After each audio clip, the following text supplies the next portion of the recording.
this container that it may absorb, or if there is any water vapor in or moisture, any traces of moisture in ferric chloride, this dry calcium chloride, which is a drying agent, it will absorb that moisture, right? So this is, we are done with the preparation of ferric chloride. Just remember one important things, that here sulfuric acid is a dehydrating or a drying agent which absorbs moisture from chlorine. So dry chlorine and iron, heated iron, is reacting here, right? And this reaction is an exothermic reaction, that is, a lot of heat is produced. So after some time we'll stop this external heating, right? We'll stop this external heating. Why?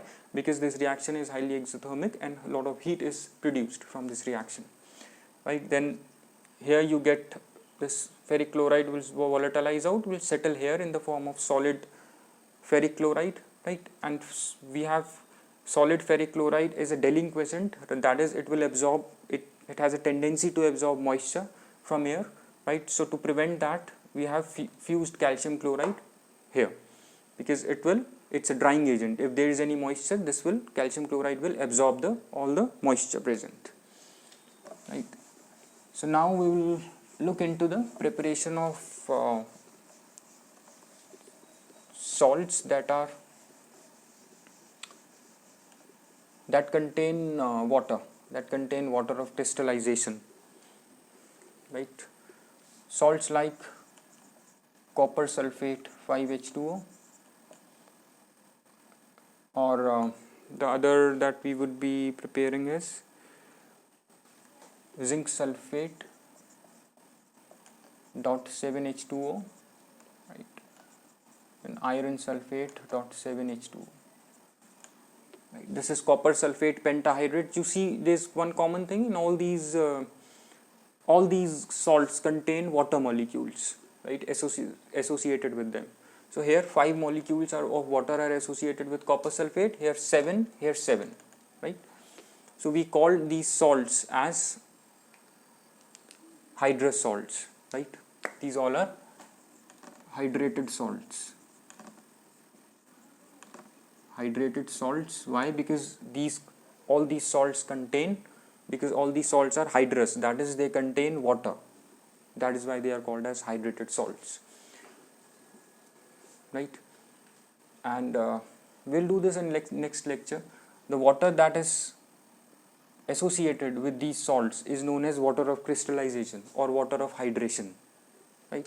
We'll do this in detail, but for now just remember that the water that is associated with these salts is known as water of hydration or water of crystallization.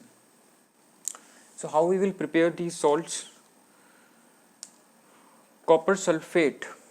First we will make a saturated solution of copper sulfate. We already know what a saturated solution is. We take copper sulfate, right?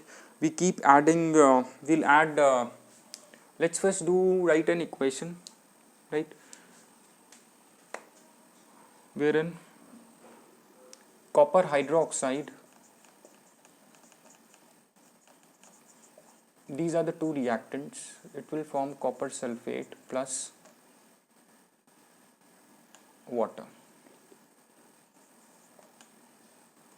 right?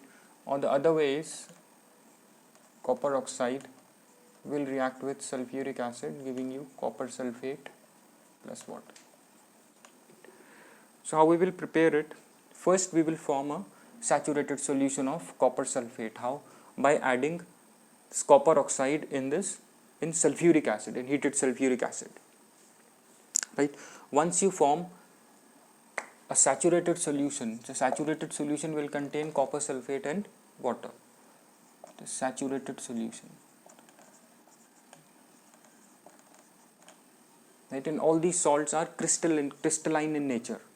All these salts are obtained in their crystal form, right? And we already know, we have studied in previous class, that what is crystallization? Crystallization is when you cool the hot concentrated solution of a salt, it will form crystals, right? How crystals are obtained? Crystals are obtained by cooling hot saturated solution of a salt, right? This is important. All these salts are crystals, so we'll obtain all these crystals, right? How, let's see how we will do it. So first, since we crystals are obtained by cooling hot saturated solution of a salt, so first we need to prepare saturated solution of copper sulfate. Once we have the saturated solution of copper sulfate, we'll heat it, that is, we'll evaporate it till the point of crystallization, right? Then we'll start cooling it for some time. For in case of, let's say, copper sulfate, maybe half a day or one day, we'll cool it, and after some time you will see that blue crystals of copper sulfate will get formed, right? Similarly we do with zinc sulfate, right? Zinc sulfate 7H2O means it's a pentahydrate, and this is copper sulfate pentahydrate, and this is zinc, I'm sorry, this since it has 7H2O, so this is zinc sulfate heptahydrate, and this is copper sulfate pentahydrate. Penta means 5, right? So crystals are obtained by cooling the hot concentrated solution. So first thing that we will do is, in the lab with this, if this is a wire gauge, right, this is a wire gauge, we'll heat it, we have a heating device here,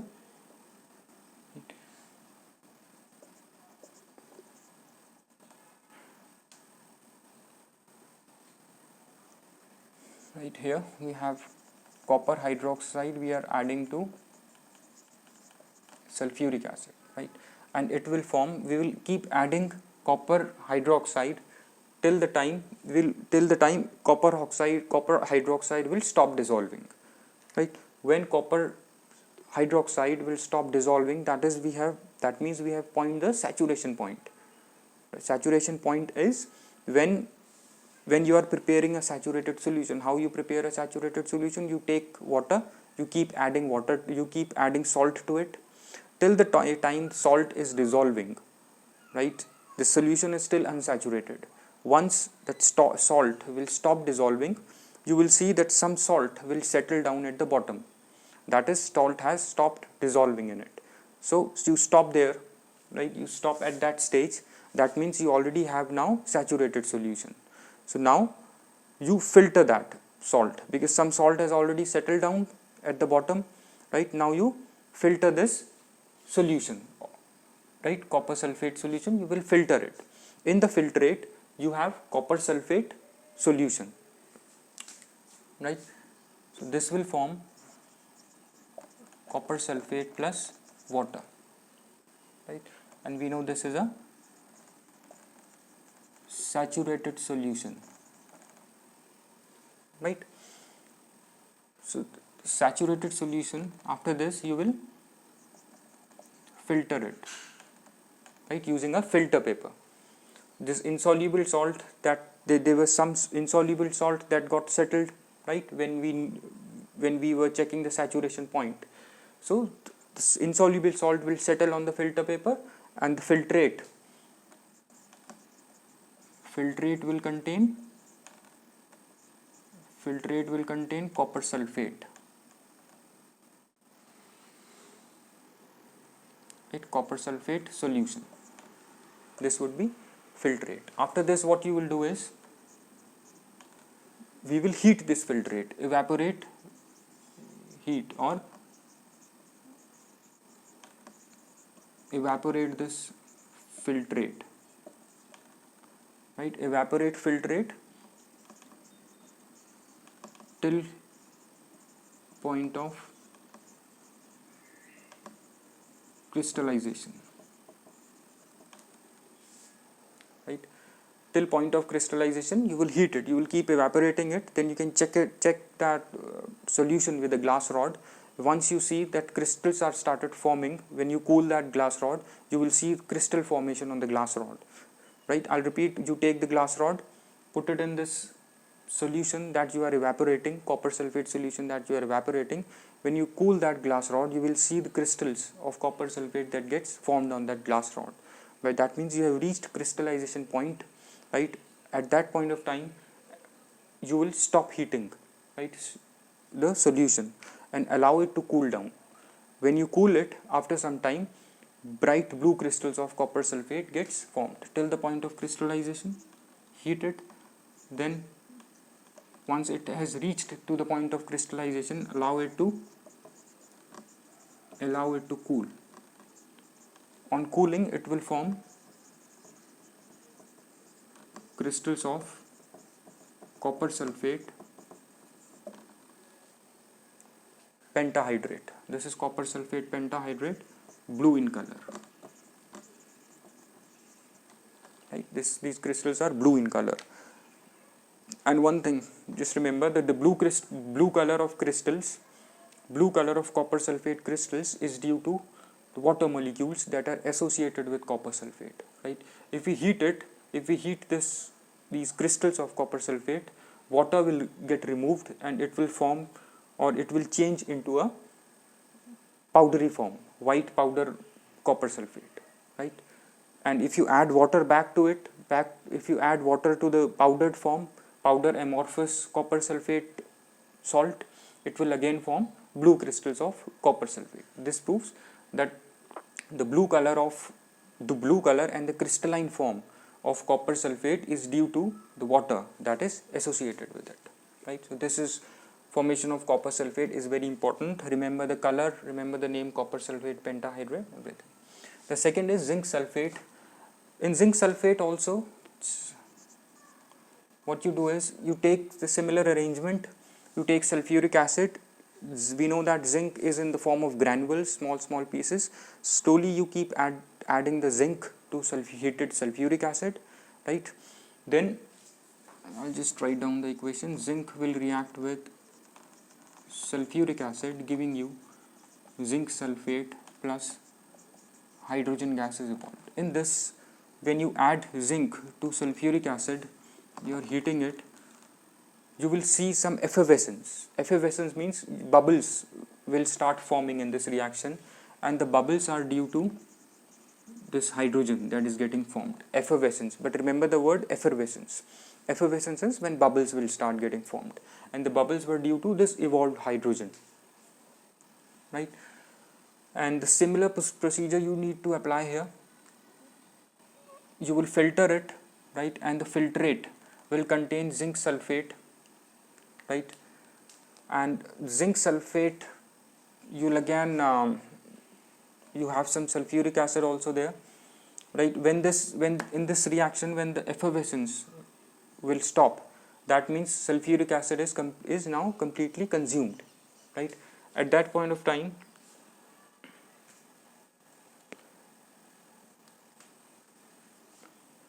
right, when sulfuric acid is completely consumed, just filter it, and the filtrate contains zinc sulfate, right, solution, right? And then again the same procedure, just heat, evaporate the filtrate, right, then till the point of crystallization, heat it, evaporate it, and then allow it to cool. It will form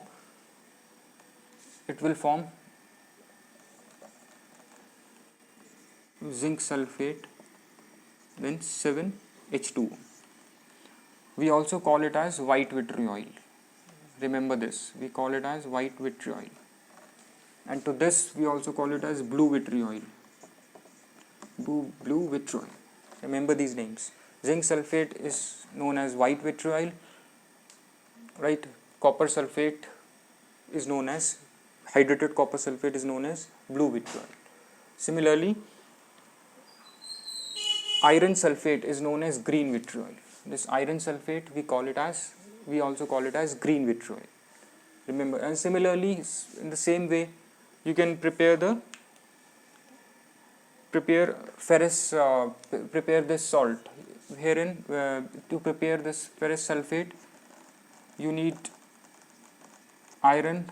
You put the pieces of iron in heated sulfuric acid. It will form FeSO4 plus hydrogen gas will evolve, right? Then you follow the same procedure. You can go through these in your books, but this is the main that I have already explained. It's all these are similar, right? So it will form ferrous sulfate, right? And when you will follow all the procedure, you will get the crystals of green vitriol, which is ferrous sulfate. You have 7 water molecules associated with it, right? So we are done with these 3 salts. Then you have one more important thing.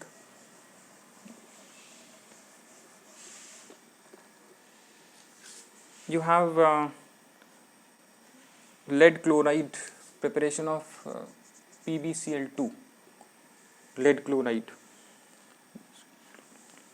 Lead, this is obtained by sodium chloride plus NaCl plus PbNO3.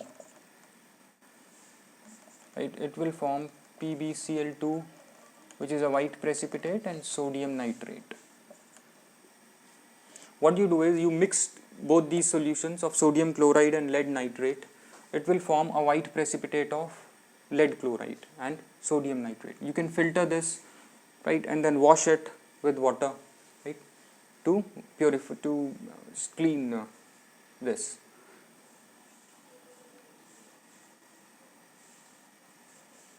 Right. So these are, when you these crystals, when you wash it, right, these would be needle shaped crystals. Just remember the shape, needle shaped crystals of lead chloride that you get. Right. And you have one more reaction, preparation of calcium carbonate. Let's see how you will prepare it. Calcium chloride solution, Na2CO3, it will form calcium carbonate plus sodium chloride. Right, white this is the color of this precipitate is white. White precipitate of calcium chloride is formed. Now you have one important thing, using that method you prepare soluble salts. We call it as neutralization reaction. Right? What is neutralization reaction? We have already studied about this. When we react an acid and a base, right? Acid and base will neutralize each other and they form a neutral solution. Let's see how there is a little procedure, right, for neutralization reaction. We will quickly look at it.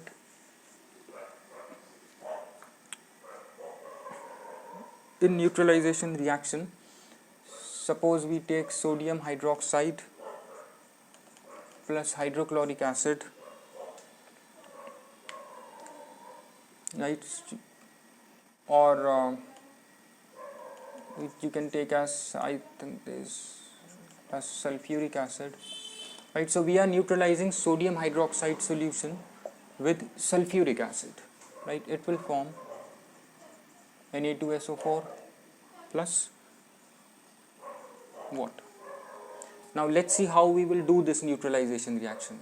And to this neutralization reaction, this is your neutralization reaction. Remember the name. This is your neutralization reaction. We also call it as titration. Now let's see how we do it.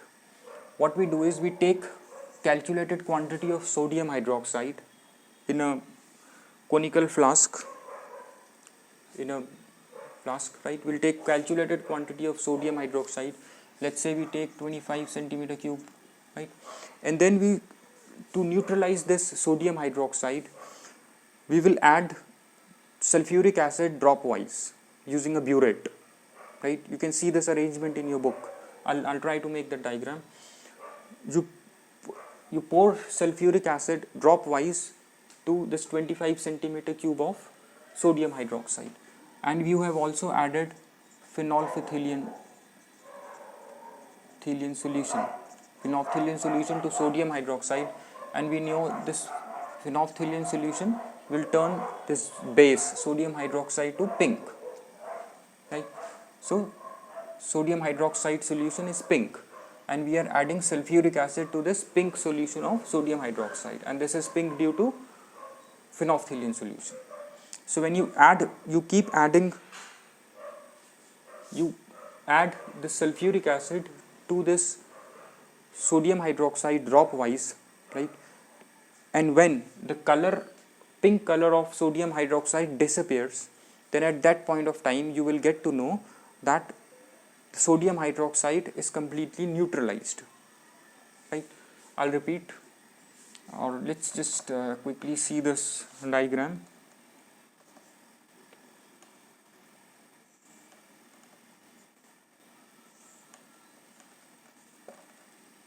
Right.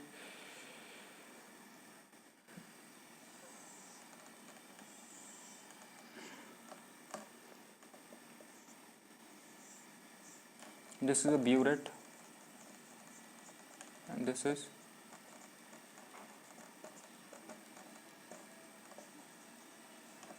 sodium hydroxide, 25 centimeter cube sodium hydroxide, and to this you have added phenolphthalein, and due to this sodium hydroxide is pink in color. And from this burette, what you are doing is you are adding this burette is, you call it as burette, right? And this burette is filled with sulfuric acid, right? And from this burette you will pour sulfuric acid in this sodium hydroxide dropwise, right? And when the pink color of sodium hydroxide disappears, then at that point of time, that point is known as end point of neutralization reaction. And at that end point, first we will note, when we will start dropping sulfuric acid, we will take a note. We will note the reading of this burette. And when the end point will reach, at end point also we will note the reading, right? And difference of the two reading, when we check the difference of the two readings, we will get to know the quantity of sulfuric acid that is required to neutralize this 25 centimeter cube of sulfuric acid, right? So I'll repeat. This is sodium hydroxide, which is here in this flask. We have sulfuric acid, which we are dropping using this burette, right? Before you start dropping sulfuric acid, note the readings, X reading, right? You keep dropping it. Since sodium hydroxide is pink in color due to phenolphthalein indicator, when the pink color of sodium hydroxide disappears, that point is known as end